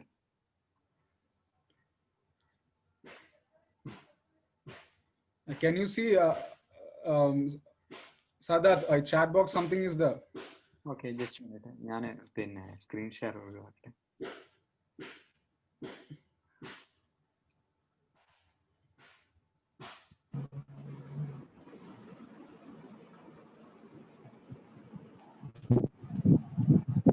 Okay, കോസ്റ്റിനെ കുറിച്ചിട്ടാണ്, ഈ foreign യൂണിവേഴ്സിറ്റിയിൽ പഠിക്കുന്നതിനെ കുറിച്ചിട്ട്. യഥാർത്ഥത്തില് പിന്നെ 2 തരത്തിൽ നമുക്ക് വേണമെങ്കിൽ പഠിക്കാം. ഒന്നെന്ന് പറഞ്ഞാൽ ഫോറിൻ യൂണിവേഴ്സിറ്റികൾ എന്തിനു പഠിക്കണം എന്നുള്ളത് പ്രധാനപ്പെട്ട ക്വസ്റ്റ്യൻ ആണ്. നമുക്ക് പിന്നെ കിട്ടുന്ന എക്സ്പോഷർ, നമുക്ക് കിട്ടുന്ന റിസോഴ്സുകൾ, ഇതൊക്കെ നമ്മൾ സാധാരണ നമ്മുടെ നാട്ടിലെ ഒരു കോളേജിൽ പഠിക്കുന്നതിനേക്കാൾ കൂടുതൽ കിട്ടും എന്നുള്ളതാണ്. ഇപ്പം ഞാൻ നിങ്ങൾക്ക് പിന്നെ ഇതിൽ ഞാൻ നേരത്തെ കാണിച്ചിട്ടുള്ള എൻ്റെ യൂണിവേഴ്സിറ്റിന്റെ പിക്ചേഴ്സും ഇതൊക്കെ കണ്ടാൽ നിങ്ങൾക്ക് മനസ്സിലാവും അത് എത്രത്തോളം ഭംഗിയായിട്ടും ഇതൊക്കെയാണ് അവർ സംരക്ഷിച്ചിട്ടുള്ളത്. അപ്പോൾ ഈ ചില സ്ഥലങ്ങളിൽ പഠിക്കുന്ന സമയത്ത് നമുക്ക് ഫീസ് കൊടുത്ത് പഠിക്കേണ്ടത് ആയിട്ട് വരും. അപ്പോൾ ഫീസ് കൊടുക്കേണ്ട പിന്നെ ഇൻസ്റ്റിറ്റ്യൂട്ടുകൾ നമുക്ക് അവിടെ തന്നെ പാർട്ട് ടൈം ജോലി ഇങ്ങനത്തെ കാര്യങ്ങളൊക്കെ ചെയ്തിട്ട് ചെയ്യാനുള്ള ഒരു ഓപ്ഷൻ ഉണ്ട്. ഇപ്പോൾ സ്വീഡനിലേക്കൊക്കെ വരികയാണെങ്കിൽ സ്വീഡനിലേക്കൊക്കെ വരാൻ ഏറ്റവും നല്ലൊരു ഓപ്പർച്യൂണിറ്റി എന്ന് പറയുന്നത് PG ഒക്കെ കഴിഞ്ഞതിന് ശേഷം എന്താ പറയാ, ഒരു PhDക്ക് വേണ്ടിയിട്ടോ അല്ലെങ്കിൽ ഇവിടെ PhDക്കൊക്കെ വേണ്ടിയിട്ട് നല്ലൊരു ഇൻസ്റ്റിറ്റ്യൂട്ട് കണ്ടുപിടിച്ചിട്ട് പിന്നെ അല്ലെങ്കിൽ പ്രൊജക്ട് അസിസ്റ്റൻസ് അങ്ങനത്തെ ഒക്കെ പൊസിഷൻസിന് അഡ്വർടൈസ്മെന്റ് കോൾ ചെയ്യുന്ന സമയത്ത് നമുക്ക് സാധാരണ നോർമൽ ഒരു അപ്ലിക്കേഷൻ കൊടുത്തിട്ട് ഇതിൻ്റെ അകത്തേക്ക് വരാനുള്ള ഒരു ഓപ്ഷനാണ്. അല്ലാത്ത രീതിയിൽ നമുക്ക് യൂറോപ്പിൽ വന്നിട്ടാണ് പഠിക്കാൻ താല്പര്യമെങ്കിൽ ജർമ്മനിയിൽ വരാൻ. ജർമ്മനിയിൽ എഡ്യൂക്കേഷൻ ഓൾമോസ്റ്റ് ഫ്രീ ആണ്. ഓൾമോസ്റ്റ് ഫ്രീ എന്ന് പറയുമ്പോൾ ചെറിയൊരു എമൗണ്ട്, അതായത് നമുക്കൊക്കെ പിന്നെ സാധാരണ രീതിയിൽ പിന്നെ എന്താ പറയാ ചെലവഴിക്കാൻ വേണ്ടി പറ്റുന്ന അത്ര മാത്രം ഒരു എമൗണ്ട് മാത്രമേ ഈ ജർമ്മനിയിലൊക്കെ ചെലവഴിക്കേണ്ടുള്ളൂ. ജർമ്മനിയിലെ അഡ്മിഷൻസിനൊക്കെ കുറിച്ച് മനസ്സിലാക്കാൻ DAAD എന്ന് പറയുന്ന dad.de എന്ന് പറയുന്ന സൈറ്റ് എടുക്കുക. സൈറ്റിൽ കയറിയിട്ട് ഇൻഫർമേഷൻ ഫോർ ഫോറിനേഴ്സ് എന്നുള്ള ഒരു ടാബ് ഉണ്ട്. ആ ടാബ് അടിച്ചതിന് ശേഷം നിങ്ങൾക്ക് ഏതാണോ സബ്ജക്റ്റ് താല്പര്യമുള്ളത്, ഇപ്പോൾ എൻ്റെ ഒരു സബ്ജക്റ്റ് ആണെങ്കിൽ പിന്നെ എന്താ പറയുക മെറ്റീരിയോളജി അല്ലെങ്കിൽ അറ്റ്മോസ്ഫിയറിക് സയൻസ് അല്ലെങ്കിൽ മെക്കാനിക്കൽ എഞ്ചിനീയറിംഗ്, ഇങ്ങനെയൊക്കെയുള്ള എന്തെങ്കിലുമൊക്കെ ഒരു സാധനം ഒരു കീവേഡ് അടിച്ചു നോക്കിയാൽ ജർമ്മനിയിലുള്ള എല്ലാ ഇൻസ്റ്റിറ്റ്യൂട്ടുകളും അവർക്ക് വേണ്ട റിക്വയർമെന്റ്സ് എന്തൊക്കെയാണെന്നുള്ള സാധനങ്ങളെ കുറിച്ചിട്ടൊക്കെ ഇൻഫർമേഷൻസ് കിട്ടും. അപ്പോൾ എന്താക്കുക, അവിടെ കയറിയിട്ട് പിന്നെ ഏതാണോ നമ്മളുടെ സബ്ജക്റ്റ് താല്പര്യമുള്ളതെന്ന് കണ്ടുപിടിക്കുക. എന്നിട്ട് ആ ഇൻസ്റ്റിറ്റ്യൂട്ടുകളിൽ എല്ലാവർക്കും ഒരു കോമൺ ഒരു ആപ്ലിക്കേഷൻ സിസ്റ്റം ആണ് ജർമ്മനിയിലൊക്കെ ഉള്ള. അതിനകത്ത് കയറിയ ആപ്ലിക്കേഷൻ കൊടുക്കുക. ആകെ ചെയ്യേണ്ട നമ്മൾ സാധാരണ ഒരു കോളേജിൽ അഡ്മിഷന് ചെയ്യേണ്ട ഒരു കാര്യം മാത്രമേ ഉള്ളൂ. പിന്നെ ഇവിടെയൊക്കെ ഒരുപാട് പിന്നെ കമ്മ്യൂണിറ്റികളുണ്ട്. ഇപ്പൊ മലയാളി കമ്മ്യൂണിറ്റികൾ അങ്ങനെയൊക്കെ ഒരുപാട് പേര് ഓൾറെഡി വന്നിട്ടുണ്ട്. ലൈഫ് വളരെ സെക്യൂർ ആണ്. ഇപ്പം പെൺകുട്ടികളൊക്കെ ഇവിടെ വന്നിട്ടൊക്കെ പഠിക്കുന്നതിനെ കൊണ്ടൊന്നും ഒരു തരത്തിലും പേടിക്കേണ്ട കാര്യം അങ്ങനത്തെ ഒന്നുമില്ല. ഇവിടെ നോർമലായിട്ട് വരിക, ഇവിടുത്തെ കോളേജ് അറ്റൻഡ് ചെയ്യുക. ഇൻ കേസ് നമുക്ക് എന്തെങ്കിലും എക്സ്പെൻസോ കാര്യങ്ങളൊക്കെ വരുന്നുണ്ടെങ്കിൽ അതിന് ചെറിയൊരു പാർട്ട് ടൈം ജോലിയും കാര്യങ്ങളും ചെയ്തിട്ട് ഇതിനെ കൊണ്ടുള്ള ഒരു ഉപയോഗം എന്ന് പറഞ്ഞാൽ നമ്മൾ 2-3 വർഷം കഴിയുന്ന സമയത്ത് നമ്മൾ ഏതാണോ സബ്ജക്റ്റ് പഠിച്ചത്, ജർമ്മനി എന്നൊക്കെ പറയുന്ന വലിയൊരു ജോബ് മാർക്കറ്റാണ്. അവരുമായിട്ട് നമുക്ക് കോമ്പറ്റ് ചെയ്ത് അവിടെ തന്നെ വളരെ നല്ല സാലറിയോട് കൂടെ ഉള്ള ഒരു ജോലി ചെയ്യാൻ വേണ്ടി പറ്റും. ഓക്കെ, അത്രയൊക്കെയാണ് എനിക്ക് ഇപ്പം തുടക്കത്തിൽ പറയാനുള്ള ഇൻഫർമേഷൻസ്. ഇജാസ് അബ്ദുള്ള ആടെ പഠിച്ചാൽ സെറ്റിൽ ആവാൻ കഴിയുമോ എന്നുള്ളതാണ് ക്വസ്റ്റ്യൻ. അപ്പൊ ഞാൻ നേരത്തെ പറഞ്ഞതിൽ ആൻസർ ഉണ്ട് അതിന്റെ. കാരണം നമ്മൾ ഏതാണോ സബ്ജക്റ്റ് ഇഷ്ടമുള്ള പഠിക്കുക, എന്നിട്ട് പിന്നെ എന്താ പറയാ, എന്നിട്ട് നമുക്ക് ഏതാണ് ജോബ് മാർക്കറ്റ്, ഇപ്പം മെക്കാനിക്കൽ എഞ്ചിനീയറിംഗ് ഇങ്ങനത്തെ സാധനങ്ങൾ, റോബോട്ടിക്സ് ഇങ്ങനത്തെ സാധനങ്ങളൊക്കെ പഠിക്കാൻ ജർമ്മനി നല്ലൊരു ഓപ്ഷനാണ്. നമുക്ക് നല്ല പിന്നെ ആർട്സ് സബ്ജക്റ്റുകൾ അങ്ങനത്തെ സാധനങ്ങളൊക്കെയാണ് ചെയ്യണമെങ്കിൽ UK ബെസ്റ്റ് ഓപ്ഷനാണ്. UK ആവുന്ന സമയത്ത് നമ്മൾക്ക് 50% സ്കോളർഷിപ്പ് മിക്കവാറും യൂണിവേഴ്സിറ്റികളൊക്കെ തരും. ചിലത് 75% തരും. അതേപോലെ DST എന്ന് പറയുന്ന department of science and technology ഇന്ത്യയിലെ ചില കുറച്ച് ഫെലോഷിപ്പ് പ്രോഗ്രാമുകളുണ്ട് ഓരോരോ രാജ്യങ്ങളിലേക്കും. ജപ്പാന്, പിന്നെ USA, ഫുൾ ബ്രൈറ്റ് സ്കോളർഷിപ്പ് ഒക്കെ ഉള്ള അങ്ങനത്തെ ഇതൊക്കെ കണ്ടുപിടിച്ചിട്ട് ഏതാണോ സബ്ജക്റ്റ് താല്പര്യമുള്ള ആ സബ്ജക്റ്റിൽ ഏറ്റവും ബെസ്റ്റ് ഇൻസ്റ്റിറ്റ്യൂട്ട് സെലക്ട് ചെയ്യാം. ഓക്കെ, അടുത്തത് നിസാം ചോദിച്ചിട്ടുള്ള question, difference studying in foreign university and Indian universities. എൻ്റെ ഒരു എക്സ്പീരിയൻസ് എന്ന് പറയുന്നത്, ഞാൻ പഠിച്ചിട്ടുണ്ടായിരുന്നത് പിന്നെ ഹൈദരാബാദ് യൂണിവേഴ്സിറ്റിയിലാണ് എൻ്റെ മാസ്റ്റേഴ്സ് ചെയ്തിട്ടുണ്ടായിരുന്നത്.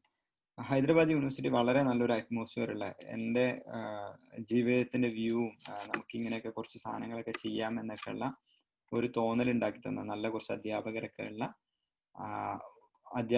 ഒരു ഇൻസ്റ്റിറ്റ്യൂട്ട് ആയിരുന്നു ഹൈദരാബാദ് യൂണിവേഴ്സിറ്റി. അതേപോലെ ഇന്ത്യയിൽ തന്നെ ഒരുപാട് നല്ല ബെസ്റ്റ് പെർഫോമിംഗ് പല ഇൻസ്റ്റിറ്റ്യൂട്ടുകളുണ്ട്. എപ്പോഴും ഇന്ത്യയിൽ പഠിക്കുന്ന സമയത്ത് IIT, NIT ഇങ്ങനെയുള്ള സാധനങ്ങൾക്ക്, ഈ സാധനങ്ങൾക്കൊക്കെ ഫോറിനിലും നല്ല വിലയുണ്ട്. ഇന്ത്യക്കാരായ IITസിനൊക്കെ നല്ല സാലറിയോട് കൂടെ ജോലി കിട്ടും. അപ്പം എപ്പോഴും ഇങ്ങനത്തെ കുറച്ച് സാധനങ്ങൾ, ടെക്നോളജി ബേസ്ഡ് ആയിട്ടുള്ള എഡ്യൂക്കേഷനൊക്കെ എപ്പോഴും ശ്രമിക്കുക. പിന്നെ ഫോറിൻ യൂണിവേഴ്സിറ്റികൾ എന്ന് പറയുന്നത് എപ്പോഴും നമ്മൾ നല്ല യൂണിവേഴ്സിറ്റികൾ ഓപ്റ്റ് ചെയ്യണം. ഞാനിപ്പം വർക്ക് ചെയ്യുന്ന ലുണ്ട് യൂണിവേഴ്സിറ്റി എന്ന് പറയുന്നത് പല മേഖലകളിലും എന്താ പറയാ ഒരു പടിക്ക് മുന്നിൽ എന്നുള്ള ഒരു സാധനമാണ്. ചെറിയ എക്സാമ്പിൾസ് പറയുകയാണെങ്കിൽ, നമ്മൾ മൊബൈലിൽ യൂസ് ചെയ്യുന്ന ബ്ലൂടൂത്ത്, നമ്മളെ മൊബൈലിലെ സെൻസറുകൾ, ഇതൊക്കെ കണ്ടുപിടിച്ചിട്ടുള്ള ഞാനിപ്പം നിലവിൽ വർക്ക് ചെയ്യുന്ന ഇൻസ്റ്റിറ്റ്യൂട്ടാണ്.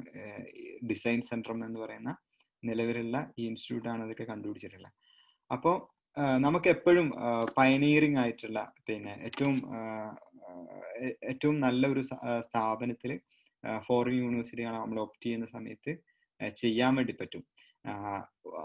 ഉള്ള ഏറ്റവും വലിയൊരു ഡിഫറൻസ് എന്ന് പറയുന്നത് നമ്മളുടെ പിന്നെ വ്യൂ, നമ്മളുടെ ഓപ്ഷൻസ് ഒക്കെ കുറച്ചും കൂടെ ഗ്ലോബൽ ആവും, ഇന്റർനാഷണൽ ആവും. അത് തന്നെയാണ് നമ്മളുടെ ഓപ്പർച്യൂണിറ്റീസ് ഇന്റർനാഷണൽ ആവും. അതാണ് ഡിഫറൻസ് എനിക്ക് മെയിൻ ആയിട്ട് തോന്നിയിട്ടുള്ളത്. ഇനി വേറെ എന്തെങ്കിലും ക്വസ്റ്റ്യൻസ് ഉണ്ടോ? ആളുകൾക്ക് വേണമെങ്കിൽ അൺമ്യൂട്ട് ചെയ്തിട്ട് ചോദിക്കാം.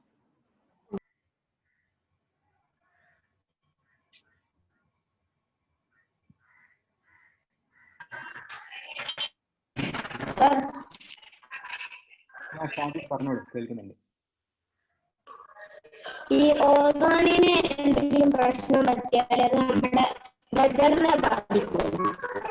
ഓക്കെ, വളരെ നല്ല ക്വസ്റ്റ്യൻ. ഓസോണിന് എന്തെങ്കിലും സംഭവിച്ചിട്ടുണ്ടെങ്കിൽ ഞങ്ങൾക്കറിയാം ഓസോൺ എന്ന് പറയുന്നത് നോർമലി നമ്മൾ പറഞ്ഞു സൂര്യനിൽ നിന്ന് വരുന്ന ഇലക്ട്രോമാഗ്നറ്റിക് സ്പെക്ട്രത്തിലെ നിങ്ങൾക്ക് എല്ലാവർക്കും നിങ്ങളൊക്കെ സ്കൂളിൽ പഠിച്ചിട്ടുണ്ടാവും ഇലക്ട്രോമാഗ്നറ്റിക് സ്പെക്ട്രം. അതില് പിന്നെ നമ്മൾ കാണുന്ന ലൈറ്റ് അല്ലാതെ, നമ്മൾ നേരിട്ട് നമ്മളെ കണ്ണോട് കാണാൻ പറ്റുന്ന ലൈറ്റ് അല്ലാതെ വേറെയും കുറെ എനർജി സ്പെക്ട്രങ്ങൾ ഉണ്ട്, ഗാമ, UV എന്നൊക്കെ പറഞ്ഞിട്ടുള്ള. അപ്പൊ ഇത്രയും സാധനങ്ങള് പിന്നെ ഇതിൻ്റെ അകത്ത് ഓസോൺ ചെയ്യുന്നത് എന്താ വെച്ചാൽ ഇതിനെ തട്ടിയിട്ട് പുറത്തേക്ക് വിടുകയാണ്. അപ്പൊ ഇത് നേരിട്ട് ഭൂമിയിലേക്ക് വന്നാൽ സ്വാഭാവികമായിട്ടും നിങ്ങൾക്ക് ആലോചിക്കാം കൂടുതൽ എനർജിയാണ് ഭൂമിയിലേക്ക് വരുന്നത്. ഇപ്പം ഓൾറെഡി നമ്മൾ ഗ്ലോബൽ വാർമിങ് ഇങ്ങനെയൊക്കെയുള്ള കുറെ കാര്യങ്ങളിൽ നമ്മൾ ഓൾറെഡി വി ആർ സ്ട്രഗ്ലിങ്. അതുകൊണ്ടാണ് നമ്മൾ ഈ കഴിഞ്ഞ 2 വർഷങ്ങളായിട്ട് കേരളത്തിലൊക്കെ ഈ പ്രളയവും കാര്യങ്ങളൊക്കെ ഉണ്ടായത്. അതൊക്കെ കാലാവസ്ഥാ വ്യതിയാനത്തിന്റെ ഭാഗം തന്നെയാണ്. അപ്പം ഈ ഒരു സാധനം തട്ടിയിട്ട് പിന്നെ പുറത്തു പോകാതെ വീണ്ടും അത് ഭൂമിയിലേക്ക് വരികയാണെങ്കിൽ നമ്മളുടെ കാലാവസ്ഥക്ക് വളരെ മോശമായിട്ട് തന്നെ ബാധിക്കും. അത് ജീവജാലങ്ങൾക്ക് നേരിട്ടുള്ള ബാധ പോലെ തന്നെ നമ്മളുടെ വെതർ, നമ്മളുടെ നിങ്ങൾ പലപ്പോഴും ഈ ഫോർകാസ്റ്റുകളൊക്കെ നോക്കുന്ന ആളുകളാണെങ്കിൽ കാണാൻ പറ്റും വെതറിന്റെ ആ സ്ഥാനത്ത് തന്നെ വെതർ പറയുന്ന കൂടത്ത് തന്നെ UV ഇൻഡെക്സ് എന്താണ്, ഇന്ന് ഇത്ര ഗ്രേഡിയന്റ് ആണ്, അപ്പൊ നിങ്ങൾ ഇന്ന് സൺസ്ക്രീൻ യൂസ് ചെയ്യണം, അല്ലെങ്കിൽ നിങ്ങൾ കുട ഇതാക്കണം.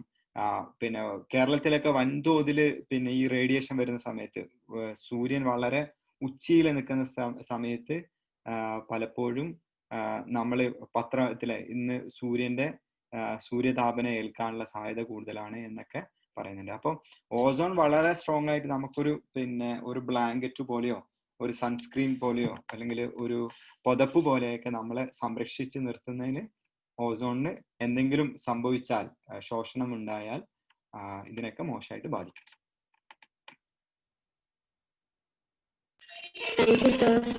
Okay, thank you for good question. ഇനി ആർക്കെങ്കിലും ഉണ്ടോ?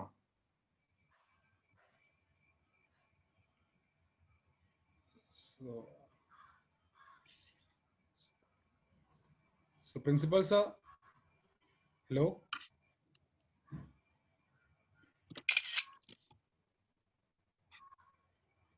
Hello, principal sir. Which are the subjects in your course? ഏത് കോഴ്സിനെ കുറിച്ചിട്ടാണ് ഷഹൽ അലി ചോദിക്കുന്നത് പറഞ്ഞുതരുമോ?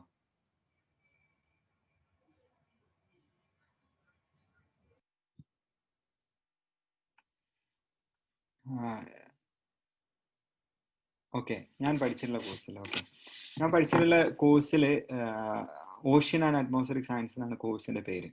അപ്പം അതിൽ പ്രധാനമായിട്ടും atmospheric chemistry, atmospheric physics, remote sensing, computational physics. Computational physics വളരെ ചെറിയ കുട്ടികളായിരിക്കുന്ന സമയത്ത് തന്നെ നമുക്ക് പിന്നെ പ്രാക്ടീസ് ചെയ്യാൻ വേണ്ടി പറ്റിയിട്ടുള്ള കാര്യമാണ്. എങ്ങനെയോ കമ്പ്യൂട്ടേഷണൽ ഫിസിക്സ് പ്രാക്ടീസ് ചെയ്യാന്ന് പറഞ്ഞാൽ നമ്മൾ ചെറിയ രീതിയിൽ പൈത്തൺ കോഡിങ് ഇങ്ങനത്തെ കാര്യങ്ങളൊക്കെ സ്കൂളിൽ തന്നെ പിന്നെ ഏത് ലാംഗ്വേജ് ആണെങ്കിലും കുഴപ്പമില്ല, കമ്പ്യൂട്ടറിൽ ഒരുപാട് പ്രോഗ്രാമിംഗ് ലാംഗ്വേജുകളുണ്ട്. അതിലേതെങ്കിലും ഒന്നിൽ നമ്മൾ എന്താ പറയാ ചെറിയ കോഡിങ് സ്കില്ലുകൾ നമ്മൾ ഉണ്ടാക്കിയെടുക്കുക. ജസ്റ്റ് നമ്മളിപ്പോൾ ഒരു സിമ്പിൾ ആയിട്ടുള്ള ഒരു ഇക്വേഷൻ കിട്ടുന്ന സമയത്ത് തന്നെ അതെങ്ങനെയാണ് ജസ്റ്റ് കമ്പ്യൂട്ടറിൽ റെപ്രസെന്റ് ചെയ്യുന്നത്. കാരണം ഇനിയുള്ള നല്ല ഓൾറെഡി നമ്മൾ എന്താ പറയാ അതിൻ്റെയൊക്കെ പീക്കിലാണ്. ഇനിയുള്ള ഒരു കാലത്ത് എന്ന് പറയാൽ ഈ കമ്പ്യൂട്ടർ പ്രോഗ്രാമിംഗ് വളരെ ഇമ്പോർട്ടൻ്റ് ആണ്. അപ്പോൾ എൻ്റെ സബ്ജക്റ്റിൽ ഈ കമ്പ്യൂട്ടർ പ്രോഗ്രാമിംഗുമായിട്ട് ബന്ധപ്പെട്ടിട്ടുള്ള കമ്പ്യൂട്ടേഷണൽ ഫിസിക്സ്, അതേപോലെ GIS, ജിയോ ഇൻഫോർമാറ്റിക് സിസ്റ്റം എന്നാണ് പറയാം. അത് പ്രധാനമായിട്ട് ചെയ്യുന്നത് പറഞ്ഞാൽ നമ്മൾ എങ്ങനെയാണ് ഈ അറ്റ്മോസ്ഫിയറിക് സാധനങ്ങളൊക്കെ മുകളിൽ നിന്ന് നോക്കി കാണുന്നത്, ഈ സാറ്റലൈറ്റ് ഉപയോഗിച്ചിട്ടും അല്ലെങ്കിൽ റേഡിയോ സൗണ്ട് എന്നൊക്കെ പറഞ്ഞിട്ട് 1-2 ഇൻസ്ട്രുമെന്റ്സുകളൊക്കെ ഉണ്ട്. അതിൻ്റെയൊക്കെ ഉപയോഗങ്ങളൊക്കെ എങ്ങനെയാണെന്നൊക്കെയാണ് അതിൻ്റെ അകത്ത് പഠിപ്പിക്കുന്നത്. പിന്നെ ഹൈദരാബാദ് യൂണിവേഴ്സിറ്റിയിലുള്ള സമയത്ത് വളരെ നല്ലൊരു ഓപ്പർച്യൂണിറ്റി ആയിട്ട് എനിക്ക് കിട്ടിയത് പിന്നെ ഞങ്ങൾക്കൊരു ഷിപ്പിൽ പോകാനുള്ള ഒരു അവസരം ഉണ്ടായിരുന്നു. ഷിപ്പിൽ എങ്ങനെയാണ് ഓഷ്യന്റെ ഇൻസ്ട്രുമെന്റ്സ് ഒക്കെ എങ്ങനെയാണ് വർക്ക് ചെയ്യുന്നത്, ഓഷ്യനിലെ നമ്മളൊക്കെ പലപ്പോഴും കേട്ടിട്ടുണ്ട് എങ്ങനെയാണ് പിന്നെ സുനാമി ഉണ്ടാവുന്നത്, പിന്നെ അതിനെ കുറിച്ചിട്ടൊക്കെ നമ്മൾ പലപ്പോഴും കേട്ടിട്ടുള്ളതാണ്. അപ്പോൾ അതിൻ്റെയൊക്കെ പിന്നെ ഞങ്ങളെ പിന്നെ ഏകദേശം ആൻഡമാൻ നിക്കോബാർ ഐലൻഡ്സ് വരെ പഠനത്തിന്റെ ഭാഗമായിട്ട് പോകാനുള്ള ഒരു അവസരം ഉണ്ടായിരുന്നു. അങ്ങനെയൊക്കെ ഈ ഒരു മേഖല എന്ന് പറയുന്നത് വളരെ ഇൻട്രസ്റ്റിംഗ് ആയിട്ട് തോന്നിയിട്ടുള്ള, എൻജോയ് ചെയ്ത് പഠിച്ചിട്ടുള്ള ഒരു സബ്ജക്റ്റിന്റെ ആയിരുന്നു. Okay, what is the connection between ozone depletion and climate change? Okay, ഹുദയന്റെ ക്വസ്റ്റ്യൻ ആണ്. നമ്മള് ഇത് പിന്നെ രണ്ടും ഇന്റർ കണക്റ്റഡ് ആണ്. ഇന്റർ കണക്റ്റഡ് എന്ന് പറയുമ്പോൾ പിന്നെ ക്ലൈമറ്റ് ചേഞ്ച് എന്ന് പറയുന്നത് നമ്മള് നിലവില് പിന്നെ ഓൺ ആവറേജ് നമ്മൾ ആസ്വദിക്കുന്ന ടെമ്പറേച്ചർ, റെയിൻഫാള്, ഇതിൻ്റെയൊക്കെ ഒരു ഓൺ ആവറേജിൽ വരുന്ന ലോങ് ടേം ചേഞ്ചസുകളാണ് നമ്മൾ ക്ലൈമറ്റ് ചേഞ്ച് എന്ന് വിളിക്കുന്നത്. അപ്പൊ ഈ ഓസോൺ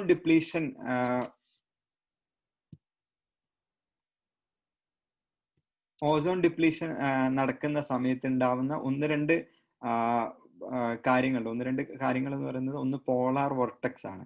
പോളാർ വോർട്ടെക്സ് എന്ന് പറയുന്നത് ഈ പിന്നെ പോളാർ ഏരിയയിൽ മാത്രം കാണുന്ന, പോളാർ എന്ന് പറഞ്ഞാൽ നമ്മളുടെ ഭൂമിയുടെ താഴെയും മുകളിലും ഭാഗം, ആ ഭാഗത്ത് മാത്രം കാണുന്ന പിന്നെ ഒരു പ്രത്യേക തരം സർക്കുലേഷൻ ആണ്. അതിന്റെ കാരണങ്ങൾ ഇപ്പോഴും പൂർണ്ണമായിട്ട് എന്തൊക്കെയാണ് ഒന്നും ഇപ്പോഴും ആളുകൾ അന്വേഷിച്ചുകൊണ്ടിരിക്കുകയാണ്. പൂർണ്ണമായിട്ട് കണ്ടെത്താൻ വേണ്ടി പറ്റിയിട്ടില്ല. അപ്പം ഇത് രണ്ടും ഇന്റർ കണക്റ്റഡ് ആണ്. ഇപ്പൊ ഈ പിന്നെ ഈ പോളാർ വോർട്ടെക്സ് എന്ന് പറയുന്ന ഈ ഒരു ചുഴലിക്കാറ്റ് ഇവിടെ മാത്രം ഉണ്ടാവുന്ന, അപ്പൊ ഇപ്പൊ നിങ്ങൾ ശ്രദ്ധിച്ചിട്ടുണ്ടാവും ഈ ഓസോൺ ഹോള് എന്ന് പറയുന്ന സമയത്ത് നമ്മൾ എപ്പോഴും പറയുക ഈ പോളാർ ആർട്ടിക് അന്റാർട്ടിക് റീജിയനെ കുറിച്ചിട്ട് മാത്രമാണ്. അപ്പോൾ ഇതിൻ്റെ അകത്തേക്ക് പൊല്യൂട്ടൻസ് ട്രാപ്പ് ചെയ്യുമ്പോഴാണ് അവിടെയാണ് ഏറ്റവും കൂടുതൽ എന്താവുന്നത്, ഈ ഓസോൺ ഡിപ്ലീഷൻ നടക്കുന്നത്. അപ്പോൾ അതൊരു വലിയൊരു റിലേഷൻ ആണ് ക്ലൈമറ്റ് ചേഞ്ചും ഓസോൺ ഡിപ്ലീഷനും തമ്മിലുള്ള.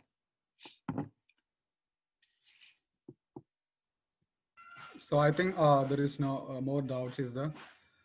So with the permission of our principal, I'm calling to Mr. Nizam for the vote of thanks. So Nizam, please. The most honorable chief guest, Mr. Sadat Ismail sir, our beloved principal Yeshoda C. Joseph sir, coordinators of Social Science Club, Hanifa sir, and my beloved friends. Good afternoon to one and all. Let me first of all start by giving glory to the Almighty God for making today's program a resounding success. It's my privilege to propose a vote of thanks speech and acknowledge the contribution of those who worked really hard to make this program successful. First and foremost, on behalf of my school, I extend a really hearty vote of thanks to our chief guest, Mr. Sadat Ismail sir, who spared time from his busiest schedule to grace the session. Today we had an opportunity to hear your thoughts and ideas about the topic ozone layer and life on the earth. Thank you, sir, for sharing with us your words of wisdom. Next, I thank our beloved principal, Yeshoda sir, who graced us with his presence and guidance. Thank you, sir. With a deep sense of appreciation, we thank our program coordinators and our loving teachers for their untiring efforts to make this program successful. Last but not least, a big thank you to each one of my dear friends who made this session colorful. That's all. Thank you. Okay, Sadat, thank you so much. Okay, അപ്പം എന്നാ ശരി. അപ്പം എല്ലാവർക്കും എന്റെയും thanks എന്റെ ഭാഗത്തുനിന്ന്. എന്തെങ്കിലും കാര്യങ്ങളൊക്കെ പറഞ്ഞു കൊടുക്കാം. ഓക്കെ, നമുക്ക് ഇനിയും വീണ്ടും ഒരു അവസരത്തിൽ കാര്യങ്ങളൊക്കെ അവർക്ക് പറഞ്ഞു കൊടുക്കാം. Please be willing. Thank you so much. Okay, bye bye. Take care.